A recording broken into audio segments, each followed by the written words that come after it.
Hey everybody, so welcome back to the Philly Sports Podcast. In today's video, we're going to be hopping right into the Phillies really destroying the New York Yankees 15-0 on March 4th, 2021. Now, to get into this, before I even, actually literally get started in this video, that was just a freaking ass handed to them that the Phillies have given the Yankees. So start off. You got your starting lineup of Hazley in left, Hoskins was your DH, Bohm at third, Odubel in right, Chatham at short, Jeff Mathis at catcher, uh, Williams at first, and you have Hall, yeah, in left. So, and they also have Maton at second. I don't want to forget that. So, Hazley went 0 for 2 with a run scored, walked, and he struck out. Uh, Obviously, his defensive replacement was Hall for left. Only he went 0 for 2 in that appearance with only. And then Hoskins went 1 for 3 with the run scored with an RBI. Only struck out once, but really, I mean, you got to give him some slack. Coming back from Tommy John on his non-throwing elbow, like you really can't. Like, don't give him some crap on that. But it is what it is. But so, Kingery, who was in center, he went 1 for 3 with 2 runs scored, struck out once. Obviously, I mean, hopefully this year Kingery would turn it around after last season. That was kind of horrendous, but factoring it was the pandemic going on and all that, so there was really nothing you really could do about it. So, and then Rojas was his defensive replacement in center. He went 0 for 2. Because some of these guys are probably not going to make the team. So, Bohm was in the cleanout spot at third base, went 1 for 2 with 2 runs scored, walked 3 times, only struck out once. I mean, Bohm is just a completely different player. I know us. For the Phillies, I know we actually kind of rushed some of our prospects, like Howard for one. That literally caused them to have like shoulder problems. So I was like, I think we kind of took our time with Bohm a little bit, even though he had some hype around him. But I mean, what are you gonna do? And Duran was his replacement, but only went 0 for 2. He's probably not going to make it. Herrera, now, I think he's going to make it? Possibly. But most definitely he will, because he's been kind of tearing it up during the spring training. He only went 2 for 3 with 2 runs scored and only walked once. Despite the fact, not playing all of last year and the rest of 2019, that kind of, there's a little bit of rust there, Now showing that he can still, he's ripping, tearing it up in spring training. That's very impressive on his part.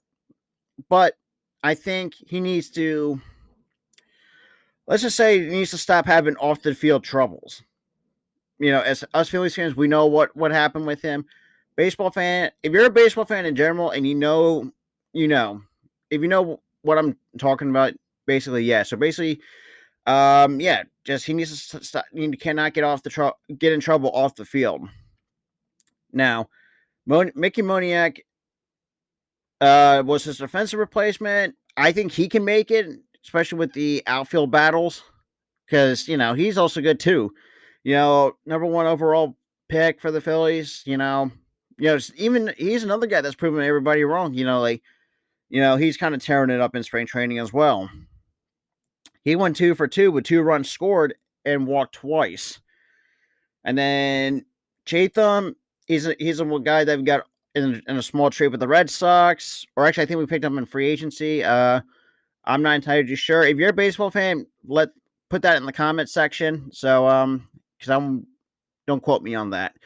So he went 1 for 3 with a run scored, struck out once, but he's an okay guy. You can have off the bench every now and then again to give somebody a rest. Cabral was his defensive replacement. Well, not say defensive replacement, but kind of was his pinch hitter, but he only went 0 for 1. Mathis, no, he's only known as a defensive catcher, but uh, he only went 1 for 3, struck out twice, but was stranded on base 3 times in that game. Maton's another guy, but I'm not because I don't see him making the team. Keep him down in the minors for a bit. Like Stodd's another guy that I have high hopes for because obviously because D is a temporary placeholder for the next 2 seasons. I mean, yeah, Stott only went 0 for 1 and his only plate appearance. Williams basically was the first baseman. I think he's kind of the sleeper among the group because I think he can, and he's got some sneaky pop, and he's also just another guy that can run at a good base pass, run on the base pass. But he went 2 for 4 with 2 runs scored, walked 3 times, struck out once. Yeah, I mean, really, other than that's a pretty nice day at the plate. But his pinch hitters, Bethencourt and Hall were the following pinch hitters, but really nothing got anything done. Bethencourt, I know, is a kind of an interesting. Hopefully, I really hope you can use him as in different positions. Well, I'm not saying different positions, but at least give him a chance. So to finish this game off, the Phillies finished with 15 runs on 12 hits with 0 errors. Obviously, the Yankees had no runs on 3 hits on 2 errors. The fourth inning, bottom of the Phillies' fourth half of the fourth inning, that's probably where they just came unloaded for 9 runs in the fourth, with one of the first, one of the second, 9 of the fourth, 1 of the sixth, and 3 in the seventh, for giving a total of 15 runs in 8. At the time, we played 8 innings that game. So, let me know what you think of it. Hit that like button, share this video, comment on this video, subscribe with the notification bells on, and I'll see you guys next time.